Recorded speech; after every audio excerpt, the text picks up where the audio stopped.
一起来看精彩短剧有关沉沦故事解说。关嘉禾心里暗自感慨，人生有4大幸事，也有4大悲催之事，而他当下的境遇恰好撞上了最无奈的一种，他相偶遇故知。偏偏这位旧相识是多年前和自己有过一段短暂纠葛，最终不欢而散的郑科景。郑科景年仅26岁，就已经坐上了执行总裁的位置，更是本次道森公司与中升集团合作项目中手握最终决策权的关键人物。他不仅身居高位，还是业内公认的天才工程师。短短4年时间，他带领研发团队攻坚克难，直接将中升集团的市值从100亿级别推升到1000亿级别，能力毋庸置疑。而在关嘉禾的私人记忆里，郑科景是6年前和自己短暂交往过，最后主动提出分开的男人。此刻重逢，关嘉禾的内心满是忐忑，在心里默默祈祷，希望郑科景千万不要记起自己。关嘉禾看着眼前年纪轻轻就身居高位的郑科景，心中暗自感叹，如今的汽车行业竞争十分激烈，业内无数从业者都难以支撑，可郑科景却能在这个行业里站稳脚跟，脱颖而出。旁人都说他100斤的体重里，99斤都是实打实的本事。不仅如此，郑科景不仅能为公司创造巨大的商业价值，还十分擅长体察人心，能给身边的人提供充足的情绪价值。一旁参与会谈的行业人士连忙接话，夸赞郑科景能力出众，还顺势询问起关嘉禾的个人情况，好奇他是否已经结婚。关嘉禾立刻回应自己并未结婚，对方又追问他是否有男朋友，关嘉禾坦然点头，表示自己有男朋友。在场众人见状，纷纷感慨容貌出众的关嘉禾从来都不缺少追求者。简单的寒暄过后，会谈正式进入正题。关嘉禾收起闲聊的状态，态度诚恳地开启了商务洽谈。他表示在场的各位都是行业内的顶尖领袖，自己便不再说多余的客套话，直截了当地说明道森公司的合作诚意，希望能和中升集团达成深度战略合作。关嘉禾介绍，道森公司拥有雄厚的海外资历和行业实力，两家企业联手一定能实现资源互补，让本次合作的利益最大化。说完合作方案后，关嘉禾将话语权交给了对面的郑科景，示意由他来敲定最终的合作意向。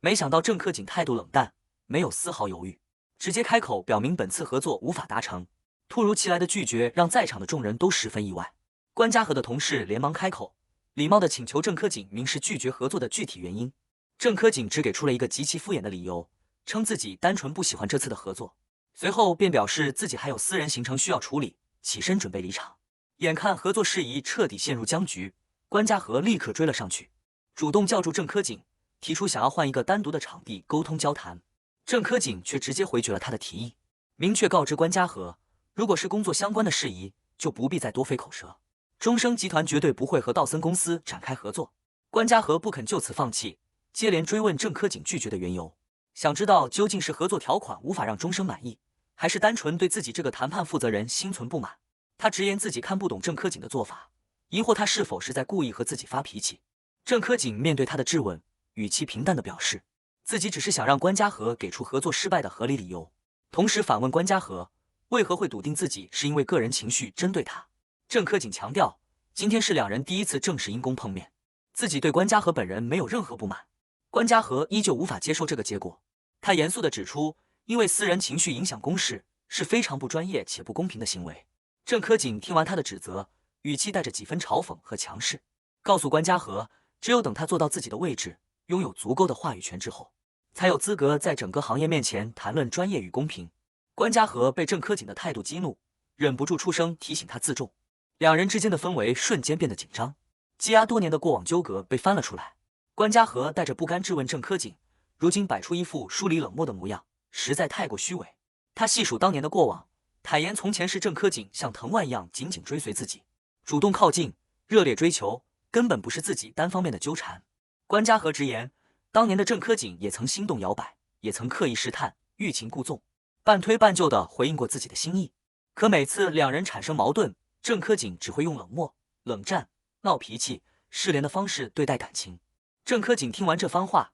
神色依旧冰冷，反问关嘉禾，如今难道是想靠着多年前的旧事要挟自己必须答应这次合作？关嘉禾立刻否认，他表示自己只是希望郑科景能够抛开私人恩怨，客观公正地看待两家公司的商业合作。郑科景却一语道破职场规则，称所有的人为决策本质上都是主观判断，不存在绝对的客观。他顺势调侃关嘉禾，既然执着于让人保持客观，不如去和没有情绪的机器谈合作。关嘉禾耐着性子再次询问郑科锦，到底要怎样才能放下过往的私人恩怨，单纯从工作角度洽谈合作。郑科锦没有直接给出答案，反而反问他，这次的合作对关嘉禾本人而言是否至关重要？关嘉禾坦然道出了自己的处境，这次合作的结果直接决定了他的职场走向。若是合作成功，他便能升职加薪，圆满完成工作任务；若是合作失败，他大概率会无功而返，甚至在半年后被公司以各种理由优化辞退。郑科锦得知关嘉禾的窘迫处境后，带着几分意外和戏谑的语气调侃：没想到从前意气风发、家境优渥的关大小姐，如今也会为了薪资和职位发愁。关嘉禾十分清醒地回应：没有人会嫌弃自己薪资丰厚、职位高升，追逐更好的发展是人之常情。郑科锦随即话锋一转，意味深长地询问关嘉禾愿意为本次合作付出多少代价。这句模糊的问话让关嘉禾瞬间警惕，他立刻质问郑科锦是什么意思。不等他反应，郑科锦便主动戳破了两人之间隐晦的暧昧氛围，嘲讽关嘉禾的虚伪。他指出，关嘉禾此前特意给自己送来酒店房卡，洗完澡后不锁房门，刻意制造独处相处的机会，明明是刻意靠近，如今却装作若无其事的洽谈上市合作事宜。郑科锦直言质疑关嘉禾平日里是否一直用这种暧昧的手段和合作方洽谈工作。郑科锦的语气带着浓浓的讥讽，他感慨关嘉禾这么多年性格丝毫未变，永远需要别人主动讨好，卑微迁就，才会勉强放下身段回应。紧接着，他抛出了极具攻击性的问题，质问关嘉禾在外拥有男朋友的情况下，背地里刻意靠近自己，是否算是在给男朋友戴绿帽子？关嘉禾被他的步步紧逼弄得又气又无奈，他反问郑科锦，是否因为自己说有男朋友就心生不悦？随后他立刻解释，自己有男朋友的说法只是随口编造的谎言，他目前依旧是单身状态。关嘉禾坦言，独自在外打拼，成年人的身份和底气都是自己给自己的，尤其是对于外形亮眼的女性而言，适当的伪装能规避很多麻烦。郑科锦听完他的解释，也道出了自己的真实想法。他表示自己目前已经有了女朋友，当初收下房卡，默许他靠近，并不是想要和他发生私情，只是单纯想近距离看一看多年未见的关大小姐如今的模样。郑科锦坦言，方才在商务饭局上，他几乎没能认出关嘉禾。这么多年过去，他的变化确实很大。得知误会了对方的用意后，关嘉禾主动开口道歉，可郑科锦的话语里依旧带着调侃，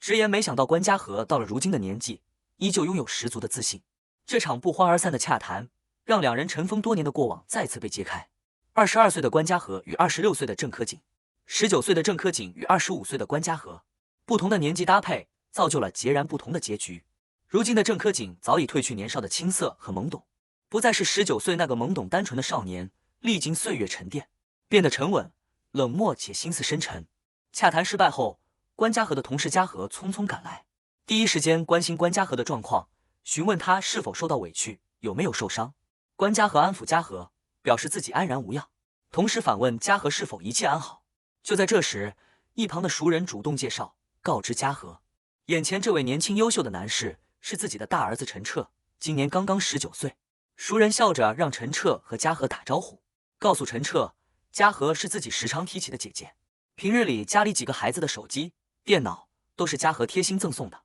一直十分照顾他们姐弟几人。陈彻礼貌地向嘉禾道谢，态度温和谦逊。嘉禾看着眼前年轻的陈彻，忍不住感慨两人的年龄差距，没想到自己只比对方大6岁，却让对方一直以姐姐相称，顿时觉得有些不好意思。简单寒暄过后，熟人便转身前往厨房做饭，留下嘉禾和陈彻等人独处聊天。独处期间，嘉禾看着长相帅气的陈彻，主动打趣询问他是否已经谈恋爱，还调侃他外形出众，若是单身实在太过可惜，主动提出可以帮他介绍合适的对象。陈彻十分礼貌地婉拒了嘉禾的好意，表示自己目前还是学生，首要任务是专注学业，暂时没有谈恋爱的打算。嘉禾依旧不肯罢休，好奇地追问陈彻是否从未谈过恋爱，还提起听说有个名叫董龙旭的男生，为了追求他，甚至追到了北海道。听到这个名字，陈彻的神色瞬间变得不耐，直言不想提起这个人，对此十分厌烦。嘉禾身边的人见状，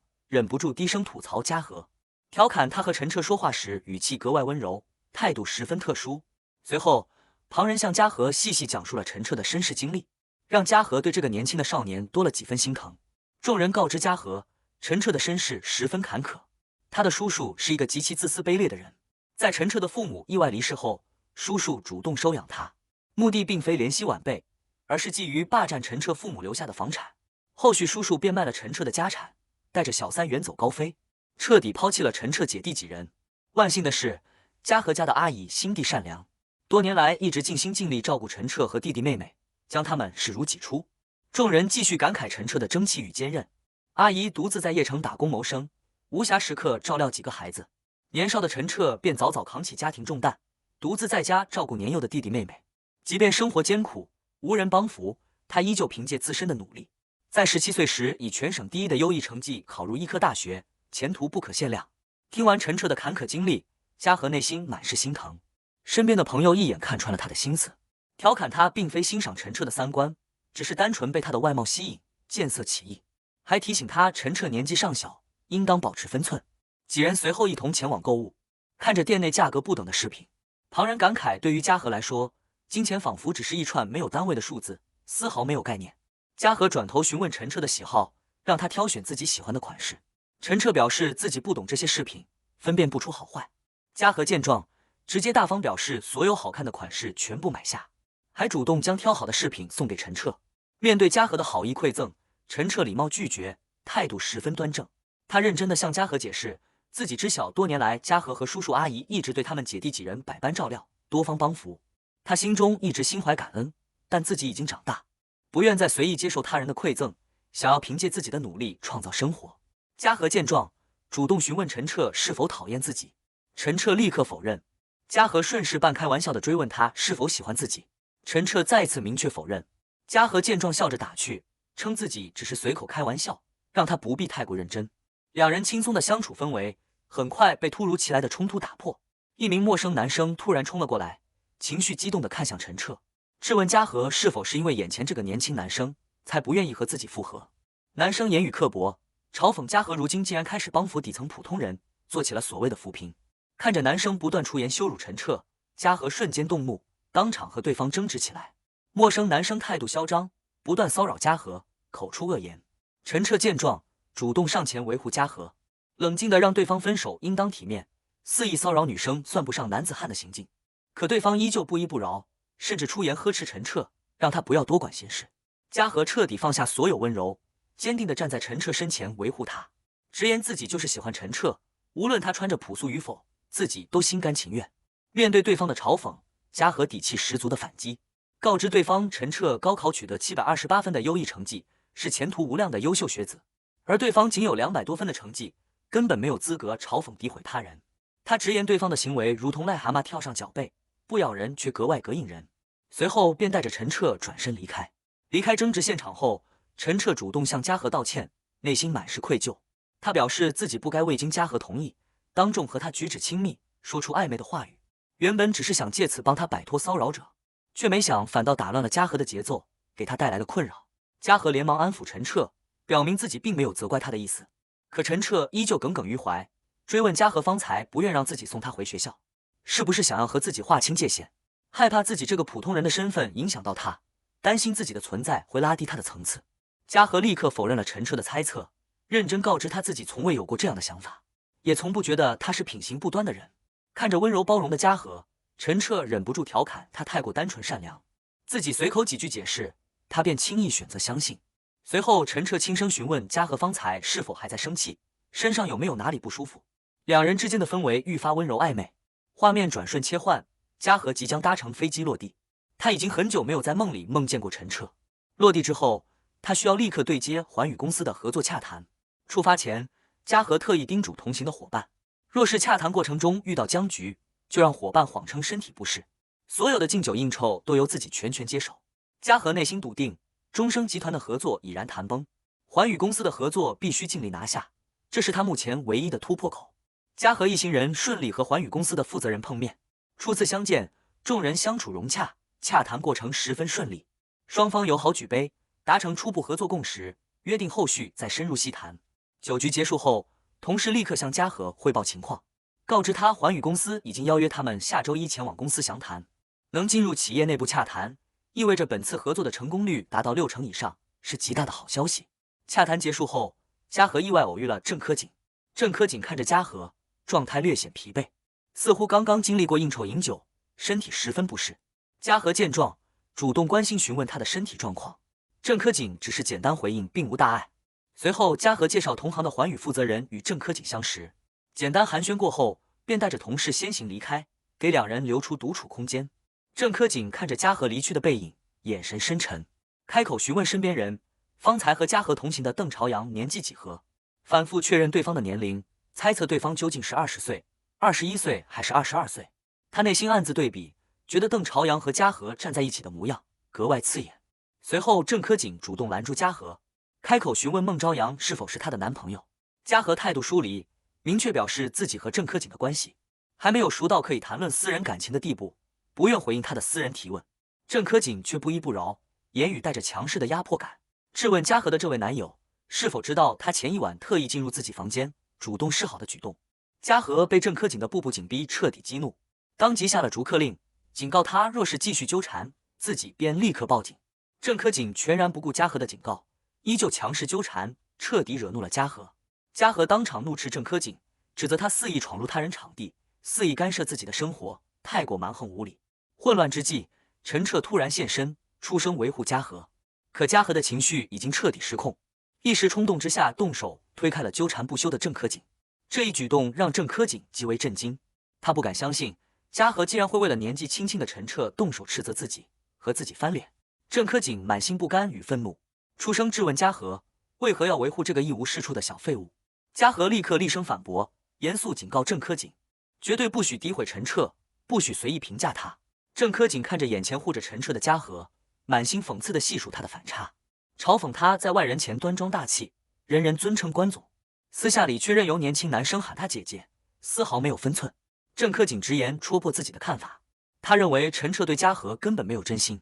只是看中了他的职位和人脉，想要借着嘉禾的资源在行业内借力往上爬。他嘲讽嘉禾年纪将近27岁，早已不是不谙世事的小姑娘，却依旧看不清人心，太过天真，真以为自己是完美无缺的仙女，人人都会真心爱慕。嘉禾被郑科锦的恶意揣测激怒，怒气冲冲的让他把话再说一遍。郑科锦毫无退让之意，直言自己就算重复10遍、100遍都毫无问题。他再次点明两人的年龄差距，嘉禾即将27岁，而邓朝阳仅有21岁，质问他为何要为了一个年纪尚轻的晚辈如此大动干戈，以大欺小，还放话威胁，若是郑科锦再敢伤害陈彻分毫，自己绝对不会善罢甘休，会和他拼命到底。郑科锦看着态度决绝的嘉禾，眼神复杂，低声询问他是否真心喜欢上了陈彻，还提醒嘉禾他向来清楚自己喜欢的类型，不该违背本心。一旁的弟弟目睹了全程，内心满是疑惑。等氛围缓和后，悄悄询问嘉禾，他和郑科锦是不是早就相识？两人之间似乎有着很深的过往纠葛。看着情绪低落的嘉禾，弟弟瞬间慌了神，连忙轻声安抚，还表示要给大姑打电话说明情况。嘉禾立刻制止了弟弟的行为，弟弟连忙解释，大姑出门前特意再三叮嘱自己，一定要好好照顾嘉禾，若是嘉禾出了任何问题，自己必须第一时间告知大姑。嘉禾心烦意乱，出声让弟弟回到自己的房间。弟弟委屈地提醒嘉禾，当下所处的是自己的房间，嘉禾的房间在隔壁。独处之后，嘉禾的情绪彻底崩溃，脑海中不断回想过往的承诺，一遍遍回忆着曾经有人对自己说过的情话。他反复回想，对方曾经郑重其事地告诉自己，对他是真心实意，不是随便玩玩，说过最喜欢他，只偏爱他一人，绝不会喜欢别人。可如今看来，所有的温柔承诺都是虚假的谎言，尽数落空。场景切换到陈家，弟弟贴心地给哥哥陈彻递上西瓜，关心他是否饥饿。陈彻表示自己并不饿，弟弟便笑着打趣，要喂身旁的妹妹吃水果。随后弟弟再次开启八卦模式，直言要宣布嫂子是世界上最幸福的人。陈彻立刻无奈制止，澄清自己目前单身，根本没有女朋友，让弟弟不要胡乱调侃。弟弟却并不罢休，笑着告诉陈彻，并不是自己胡乱调侃，班里很多女同学都想要陈彻的微信，身边不乏追求者。紧接着弟弟好奇追问陈彻的理想型，疑惑他既不喜欢同龄的小女生，也不喜欢年长的姐姐，到底心仪什么样的女生？陈彻随口玩笑式回应，自己喜欢入室抢劫型的女生，敷衍避开了弟弟的追问。就在这时，嘉禾突然上门拜访，让陈家姐弟十分惊喜。弟弟热情地招呼嘉禾进门，连忙夸赞嘉禾长相漂亮，比明星还要出众。嘉禾贴心给弟弟妹妹们都准备了礼物，收获了孩子们的一致喜爱。家人连忙让孩子拿来碗筷，邀请嘉禾留下来吃饭。饭桌上，家人热情招待嘉禾，不停给他夹菜，让他多吃一点。看着温柔细心、厨艺出众的陈澈，家人忍不住感慨：以后能嫁给陈澈的人，一定十分有福气。弟弟立刻接话，直言哥哥从来不喜欢年纪比自己大的女生。饭后，嘉禾和陈澈单独相处，嘉禾温柔询问陈澈是否还在生气。陈澈真诚地向嘉禾表达谢意，坦言自己十分感激他屡次维护自己，但直白地表明自己并不喜欢嘉禾。嘉禾疑惑追问原因，猜测对方是不是嫌弃自己比他大6岁。陈澈立刻否认，解释两人相识时间太短，仅仅见过一面，彼此尚且陌生，而且自己当下的核心任务是专注学业，没有心思考虑儿女情长。嘉禾依旧不愿放弃，笑着表示自己可以在放假后主动来找他见面相处。陈澈温柔安抚，直言自己不会勉强，也让嘉禾不必刻意迁就。嘉禾见状，也不再逼迫，温柔叮嘱陈家的弟弟妹妹们要好好学习，以哥哥陈澈为榜样。闲聊过程中，弟弟妹妹好奇询问嘉禾是否有男朋友，嘉禾笑着点头回应，大方描述自己的男友身高1.86米，外形帅气，还做得一手好菜，自己这次专程来到荣城，就是为了看望对方。随后，嘉禾主动去厨房帮忙做饭，陈澈见状立刻上前制止，让他去客厅休息，吃水果纳凉，自己独自打理厨房事务。厨房没有空调，温度偏高。嘉禾看着脸颊泛红的陈澈，内心满是心疼。嘉禾看着懂事坚韧的陈澈，